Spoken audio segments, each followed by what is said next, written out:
Me ndeshjen Arsimi Pelisteri që sot u zhvillua në stadiumin e qytetit në Kostivar, u mbyll java e 16 dhe pjesa vjeshtore e kampionatit 2025-2026.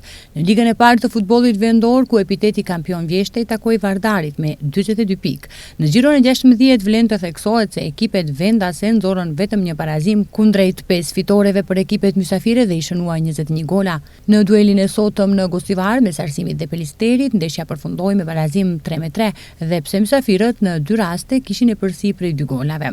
Autori golit për vendasit ishin Shefiti, Shpendasani dhe Besagic, ndërsa për Pelisterin shënuan Vildan Kerim, Ristevski 2 gola. Arsimi pas këtij barazimi ngjitet në pozitën e 5 me 22 pikë, ndërsa Pelisteri me këtë fitore ngjitet në pozitën e 9 me 16 pikë. Në 2 ndeshjet e zhvilluara dje, fituan ekipet mysafire dhe atë në Shkup. Rabotnički Sileksi përfundoi 0-3 dhe në Struk Shkupi AP Brera përfundoi 1-3. Të shtunën në Kumanov, Bashkimi Shkëndia 1-3, ndërsa të premten Makedonia Gjorgje Petrov Vardari 1-2 dhe Tikveshi Strugatrim Lum 0-1. Me përfundimin e pjesës vjeshtore, tabelen e kryeson Vardari me 42 pikë para Strugatrim Lum që ka 41 pikë dhe Shkëndia me 36 pikë.